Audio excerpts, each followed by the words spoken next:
But team nebula, ये वो aggression है, ये वो नेबुला है जिनको हम सब जानते हैं रावण। अच्छी रोटेशन, अच्छी फाइट्स, एग्जीक्यूशन ऑन पॉइंट। नेड्स का इस्तेमाल भी काफी अच्छा अब तक उन्होंने करा है। 8 टोटल फ्रैग्स नेबुला के पास, और हम सब जानते हैं कि BMPS जीतना कितना जरूरी इस टीम के लिए। और उसी के लिए आप देखिए जो रोटेशन पैटर्न है, नोमी जो मिनी 14 के साथ पीछे रुके हुए थे, फिनिक्स वहां पे चले गए, उन्हें पिक करके बहुत जल्दी वो भी सर्कल की तरफ आने की कोशिश करने वाले।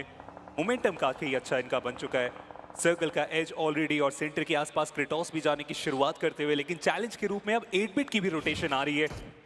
बट फिनिक्स अभी भी पीछे रुक के वो स्प्रेस करते चले जा रहे। सर्कल का श्रिंक मजबूर करेगा कि आप भी अपने आप को बाकी 2 प्लेयर्स के साथ वहाँ पे एकजुट होने का डिसीजन। बट इन सब चीज़ों के बीच में आप देखिए कुछ टीम्स हैं जो कि सर्कल के बाहर सिर्फ रोटेशन में फोकस कर रहे हैं, सिर्फ सर्वाइवल में फोकस कर रहे हैं। गॉडसेन को आप देखिए जो ईस्टर्न कॉर्नर से आ रहे, नोमी को वहाँ पे पकड़ा जा सकता था, नोमी ने सही वक्त में गाड़ी स्टार्ट किया और यहाँ से निकल गए। कुछ सेकंड का भी डिले होता तो दिक्कत का विषय बनने वाला था। बट गॉडसेन को आप देखिए, उन्हें पता नहीं है कि सामने नेबुला स्पोर्ट्स के आदि प्रोन होकर इंतजार कर रहे। शॉट का उन पे स्विच किया गया और उसके बाद क्या कनेक्शन बना पाएंगे? चिया वो शॉट, चिया वो कनेक्शन, पता ही नहीं चला गॉडसेन को कि उनके सामने आदि मौजूद थे। सरप्राइज! वो आ गए अचानक से और पूरी तरह से हैरान कर दिया, परेशान कर दिया। गॉडसेन एक झटके में गायब हो सकती है। Delta PG the last man standing. कोशिश वो भी यहाँ पे कर रहे हैं कि वो नॉक निकाला नेबुला के ऊपर, लेकिन कोई फायदा नहीं। नेबुला का वो टीम वर्क ड्रीम बनाता हुआ, दूसरी तरफ जेनेसिस, उनका अग्रेशन, उनका आक्रमण, टीम तमिलास का अंत। इतने समय तक सर्कल के सेंटर पे रहे, डिफेंड किए, लेकिन आखिर में जब फाइट करने की बारी आई तो कुछ खास इंपैक्ट बना के जाने में कामयाबी मिली नहीं है। जेनेसिस को भी आप देखिए 10 टोटल फ्लोरेशन निकाल चुके। 7 गॉड्स, रेक्स बॉय का भी कंफर्मेशन हमें नेबुला स्पोर्ट्स के पास जाता हुआ देखने को मिलेगा इस पॉइंट पे। बट ये ग्रेनेड बहुत ज्यादा बेहतर प्रो की तरफ से। रेकनिंग पहला मैच भी बहुत बेहतर, चिकन डिनर निकालने में हुए थे कामयाब। दूसरा मैच जहां पे चारों प्लेयर का वो सर्वाइवल गेम हम देख रहे हैं और टॉप 4 में एंट्री बनाई जा चुकी है। लेकिन अब 8 बिट जो नॉर्थ वेस्टर्न कॉर्नर पे बहुत समय से रुके हुए थे, अब वो भी यहाँ से फिनिशेस बटोरना चाहते हैं आखिर के स्टेजेस में। देखिए वो फिनिशेस चाहते हैं, वो चाहते हैं यहाँ पे जीत हासिल करें। पिछले मैच में भी रोंडो की अगर शुरुआत देखें तो 8 बिट की काफी अच्छी हुई थी, बहुत सारे फ्रैग्स निकाले थे उन्होंने। होगा इस बार भी कि इस मैच को बड़ा बनाएं। बट अगर सच में आप इस मैच को देखें और परखें तो नेबुला के पास है वो चांस कि वो बहुत बड़ा एक चिकन डिनर लेके जाएं। पर टीम रेकनिंग ग्रैंड फाइनल्स के अंदर आए, तैयारी करके आए, थोड़ा स्लो खेल रहे हैं, स्टेडी खेल रहे हैं, but back to back chicken dinner निकालने का मौका उनके पास है। लीड्स करने की कोशिश हर तरफ नेबुला की तरफ से। क्रेटोस बाल बचे, लगातार स्प्रे आते हुए जूसी के, बट अभी के लिए तो बच गए हैं वहां पे। देखिए मैं नेबुला स्पोर्ट्स के लिए ये मैच चिकन डिनर नहीं देख पा रहा हूँ, क्योंकि रेकनिंग एक तरीके से अटैक कर रहे हैं, ग्रेनेड कर रहे हैं, दूसरी तरफ से 8 बिट वो स्प्रेस कर रहे हैं, और जेनेसिस बस इंतजार कर रहे हैं अपनी बारी का।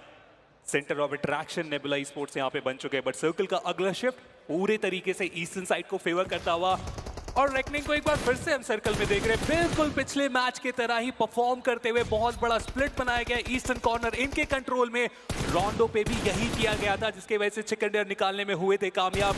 क्या उसे एक बार फिर से दोहराने वाले, क्योंकि नेबुला स्पोर्ट्स उनके एक प्लेयर गिर चुके हैं, रिवाइवल की जरूरत रहने वाली है, और मुझे लगता नहीं है कि वो वक्त रहते हुए पूरा मिल हो भी पाएगा। जी हाँ, सारंग की तरफ से क्रेटोस का कंफर्मेशन में निकाल लिया जाएगा। मैं तो ये देख रहा हूँ कि लिवाई अभी भी कंपाउंड के अंदर हैं, और रेकनिंग के बाकी 3 प्लेयर्स हैं जो आगे जा रहे हैं, जो शायद थोड़े से एक्स्ट्रा फ्रैग्स यहाँ पे निकालना चाहें। पहले मैच में चिकन के बाद रेकनिंग कॉन्फिडेंस पूरा है उनके पास।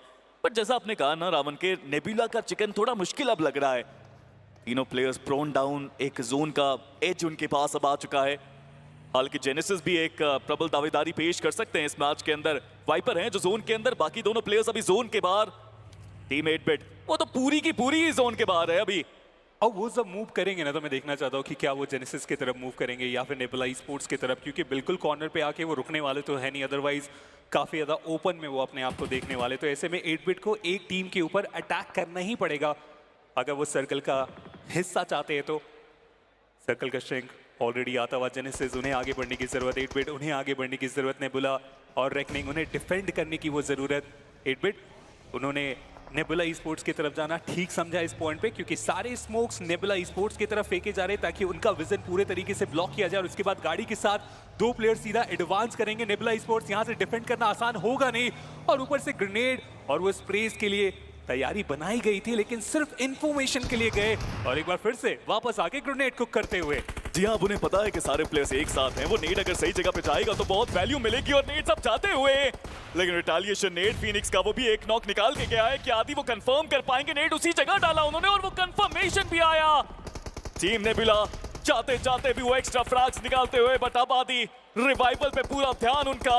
8-बिट को भी समझ के खेलना पड़ेगा यहाँ पे। शॉट्स लगातार आ सकते हैं उनके ऊपर, बट लीजिए नेब्यूला का अंत, वो नेड्स कमाल 8-बिट के।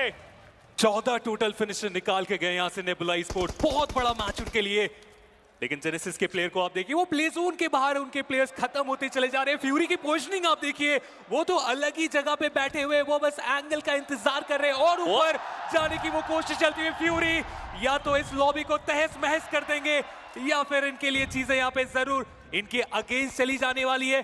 बट उससे पहले प्रो जूसी के ऊपर वो ओपनिंग बनाएंगे। शुभ पीछे इंतजार कर रहे हैं स्मोक के अच्छे तरीके से फैलने का, तभी जाके वहां पे वो रिवाइवल की कोशिश रहने वाली है। बट रेकनिंग मुझे लगता है कि बैक टू बैक सेकंड निकालने के लिए पूरे तरीके से तैयार हैं। देखिए तैयार तो वो हैं, बट पहले फ्यूरी की पोजीशन के बारे में तो जानना पड़ेगा ना। ये तो कहां चढ़ के बैठे हैं। टिप्स एंड ट्रिक्स काफी अच्छी लगाई उन्होंने, बट स्पॉट किया अपने ओपोनेंट को। शुभ को अंदाजा तक नहीं कहां से वो शॉट्स आते हुए। रेकनिंग अब मौका उनके पास कि यहाँ पे इस मैच को फिर से चिकन में तब्दील कर रहे हैं। वो पहली टीम पहले 2 मैचेस के अंदर चिकन निकाल सकती है। इतिहास रचने के लिए रेकनिंग तैयार, बट ग्रेविटी वो शॉट्स देखे रह गए और वहां पे काम साहिल ने किया।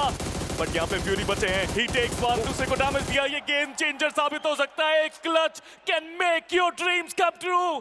फ्यूरी कोशिश करते हुए जीतने की, बट ग्रेनेड के साथ वहां पे डैमेज देना चाह रहे थे, इसमें कामयाब हुए नहीं। रिपोजिशन करके अलग एंगल पे चले गए फ्यूरी। अभी भी ग्रेनेड पे ज्यादा भरोसा दिखाया जा रहा है। 5 टोटल ग्रेनेड है, वो रुक नहीं रहे। उन्हें पता है कि अगर एक भी एंगल पे मैं रुक के रहा तो वो ग्रेनेड वो स्प्रेज कंफर्मेशन के लिए काफी रहने वाले। लेकिन अब एक साथ एक जो 2 प्लेयर्स अटैक करने की शुरुआत करते हुए रेकनिंग, मुझे लगता नहीं उन्हें यहाँ से रोक के जाना आसान होने वाला है फ्यूरी के लिए, क्योंकि शुरुआती दौड़ के फिनिशर जेनेसिस के फ्यूरी ने काफी अच्छे तरीके से निकाला। लेकिन ज्यादा देर तक नहीं, फ्यूरी उनका भी एलिमिनेशन होता हुआ।